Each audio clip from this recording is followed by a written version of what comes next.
Pochválen buď Ježiš Kristus. Ideme opravať túto nápravu. Je pravdepodobne z Fiata 500 alebo nejakého takého autička. Je tu vybitý tento čap, tak je navarené na ňom a musíme to dostať do pôvodného tvaru. Najväčší problém bude zrejme vycentrovať to, takže jediná možnosť je položiť to na tieto dve položky, čo tu, a podložiť to nejakými plieškami. Uvidíme, ako sa nám podarí, takže ideme na to.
Nápravu sme položili na stôl, to je základ, na tieto prizmy.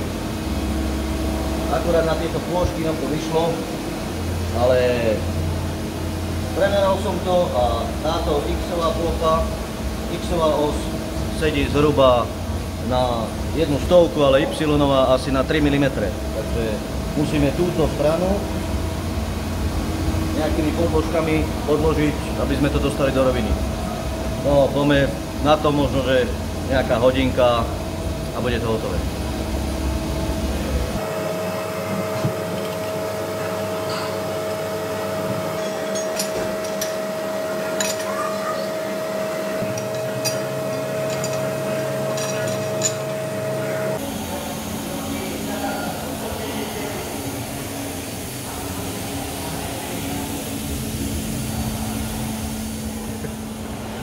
Je 2 hodiny po centrovaní, takže dosť dlho to trvalo, ale s pomocou Božou sme to dokázali. Tak. Tieto dve plochy, dve osy X, Y nám sedia do desatiny, myslím si, že to je v poriadku. A stred tohto čapu sme sa museli vycentrovať od tohto vnútra, lebo tento celý priemer je dodrbaný, takže budeme sa snažiť, aby nám to vyšlo ako tak. Tak už ideme konečne frezovať, oprezujeme najprv toto čelo a potom sa pustíme do priemeru a budeme dúfať. Poručeno Pánu Bohu.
Na veľa sa nám to podarilo, takže sme to veľa spravili, aj s pomocou Božou, aj s pomocou všetkých svatých.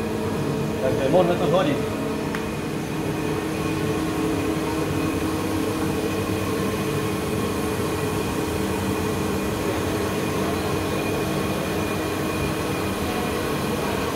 Jo. Ak sa vám video páčilo, takže like a odber určite poteší. Nazdar. Nazdar.